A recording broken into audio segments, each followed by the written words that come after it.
নমস্কার। আমি আজকে যে রেসিপিটি করব সেটি একটা ভাপা সন্দেশ। তো এই রেসিপিটা অনেকে আপনারা অনেক রকম করে থাকেন।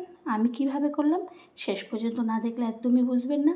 আর এত নরম তুলতুলে আর এত স্পঞ্জি হয় যে না খেলে বিশ্বাস করতে পারবেন না। তার জন্যে আমি 1 লিটার দুধ নিয়েছি।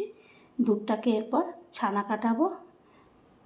আমি এই ছানা কাটানো পাউডার দিয়ে যখন উতলে উঠবে তখন এই পাউডার দিয়ে ছানাটা কাটিয়ে আমি ঠান্ডা করব। এরপর যখন ছানাটা হয়ে যাবে চামচ দিয়ে নাড়তে নাড়তে আস্তে আস্তে তারপর আমি একটা বাটির মধ্যে ন্যাকড়া বসিয়ে তারপরে ছানাটাকে আমি জল ঝরিয়ে তুলে নেব।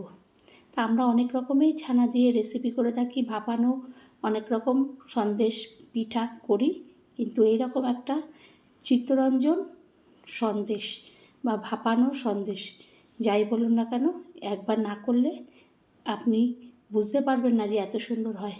তার জন্যে আমি ছানাগুলোকে এরপরে ঠান্ডা করে জল ঝরিয়ে ন্যাকড়ার মধ্যে একটা পাতলা ন্যাকড়া নিয়ে নেব সুতির, তার মধ্যে রেখে এরপরে জলগুলোকে নিগড়ে আমি একদম শুকনো অবস্থায় জল ঝরিয়ে যাবে। এরপরে আমি একটু জল দিয়ে ধুয়ে নেব, নানা একটা টকটক গন্ধ থাকে।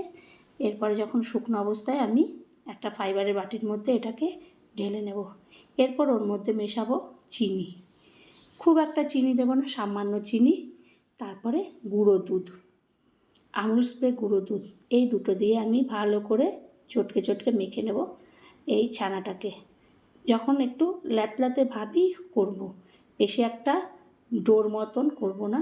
ল্যাতলাতে যখন ভাব আসবে তখন আমি এটাকে একটা সাইডে রাখবো। এরপরে একটা অ্যালুমিনিয়ামের বাটি নেব, তার মধ্যে তেল ব্রাশ করে নেব আগের থেকে।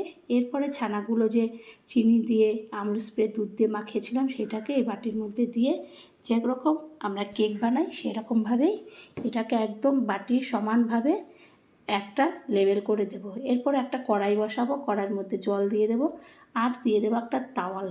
এখানে আমি স্ট্যান্ড দিলাম না, তাওয়ালটা দিলাম, তাহলে বাটিটা সুন্দরভাবে বসে যাবে আর ওই শেপেই জিনিসটা হবে। এরপরে আধ ঘন্টা পরে আমি ঢাকনাটাকে তুলে আমি ওভেনটাকে অফ করব। দেখব যে আমি যে চিত্তরঞ্জন ভাপানো সন্দেশ করছিলাম সেইটা হয়ে গেছে। এরপরে নামিয়ে ঠান্ডা করে আমি ফ্রিজের মধ্যে রেখে দেব। ফ্রিজে রেখে প্রায় আমি 3-4 ঘন্টা পরে যখন তুলব তখন একটা প্লেট নেব, প্লেটের মধ্যে উবুর করে আমি ঢেলে নেব। এইভাবে একটা মিষ্টি করলে বাড়ির সকলে হঠাৎ করে আপনার কাছে কিছু খেতে যদি চায় আপনি ঝট করে এটা করে দিতে পারবেন। এরপরে একটা ছুরি দিয়ে প্রথমে যেহেতু আমি একটা গোল বাটিতে বসিয়েছি সেই গোল শেপেই হয়ে গেছে, তার জন্য আমি চারিপাশটা কেটে চৌকোনোভাবে শেপটা করে নেব। এই 4 ধারটা প্রথমে আমি কেটে ছেটে ওই যে ছানার যে সন্দেশগুলো ওগুলো একটা সাইডে রেখে দেবো।